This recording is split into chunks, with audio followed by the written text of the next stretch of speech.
just like MJ in Off the Wall. Thank you, people of my generation. Hi, young people. I'm really mad that guy left because I had a question for him.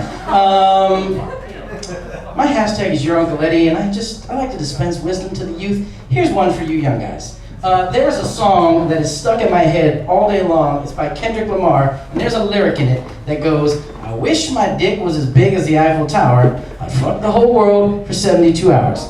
That is nonsense. Don't ever wish for that.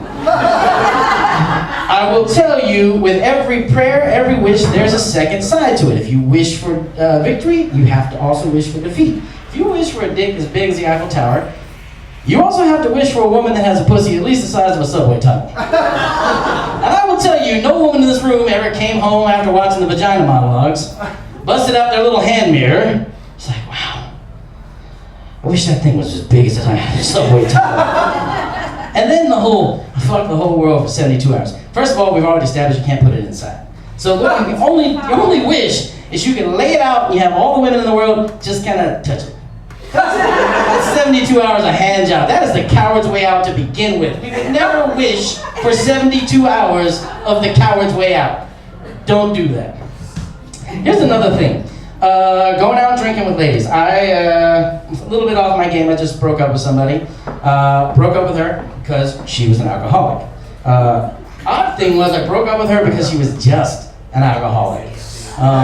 Like when her erratic behavior was maybe because she was like batshit crazy, it's charming. Then when I found out, nah, just drinks a lot, not so much fun anymore.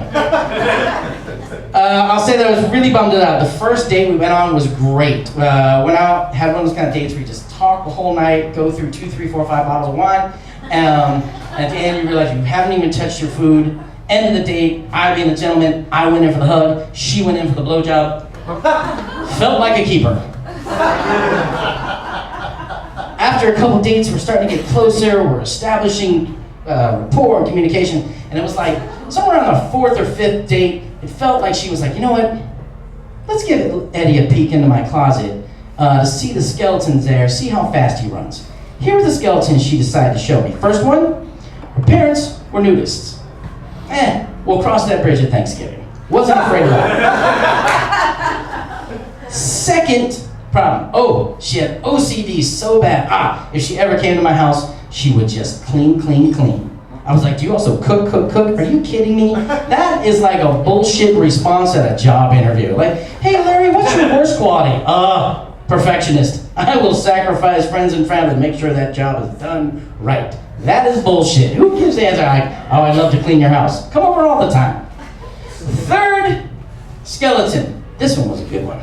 Third skeleton was she had put herself through Cal State Northridge by doing porn. This was a better skeleton. Now, I will tell you that she gave the same response that all women who have done porn give. And I will back it up that if you had told my 15-year-old grown up in Philly self that I would have someday dated enough porn stars here in LA that I could tell you the same thing they all said, I'd be like, man, my life's gonna be pretty good. And I would have been wrong. They all say the same 3 things. I never did anal, I never did gangbang, I never did a black guy. Sorry, them hoes is racist. They actually say a 4th thing, which is that most of my stuff was girl on girl, but comedy, rule of 3s. So, she wouldn't tell me what her porn name was, but at the end of the day, went home that night, and within 5 minutes, I'd found her porn. It turns out, there's a thing called the internet, and I am really good at finding porn on it. So, I kid you not, the clip I was about to watch was from a longer video called Mandingo and Friends Anal Gangbang White Chick 6. Apparently, she had lied. Now I will tell you, if you had asked me, Eddy, are you gonna enjoy this video clip? I would have probably said no. Again, I would have been wrong.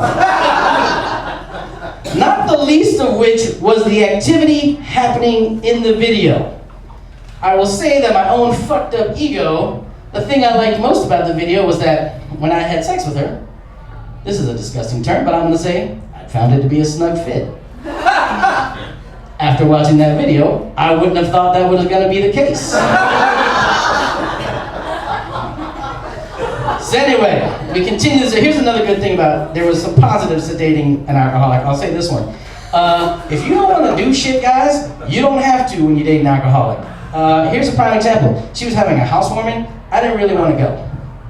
And so I didn't. At 3 o'clock, the day after the housewarming, I got a text. You didn't show up, lame. I took it that I was getting the text at 3 o'clock in the afternoon that she'd probably spent the whole day drunk and hungover in bed. Hungover and sleeping in bed. So which I responded, fuck it. Came over at 1, you were a shit show, left after 20 minutes.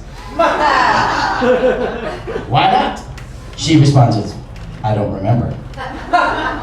In a rare showing of bravado, I respond, I didn't think you would. Then those 3 little dots start going there on the side. Come on. After like 5 minutes, sorry. I had like a moral high ground that didn't exist. The makeup sex off that was awesome. But I'll say, where do I want to put this story? We'll put it at the end. We'll do another story. So here was the end-all be-all of it. She passed out on my dick. When I say she passed out on my, I don't mean that like when she was on top of me and she just exhausted and passed out. That happens, I'm 40, that shit happens. I will say that she was mid-beach and suddenly fell asleep. Like there was this happening and then this happening. Which was all right at first. I'm not gonna lie to you, that was all right. There's like, wow, that feels like one of those vibrating things. Never mind, that's a, I've heard that it felt like that. But then I started thinking to myself like, you know, when I drink, I get hungry. What if she passes out and suddenly starts having a dream of a Chipotle burrito? I don't know if you guys just recognize that I use the largest cylindrical object I could think of in reference to my own.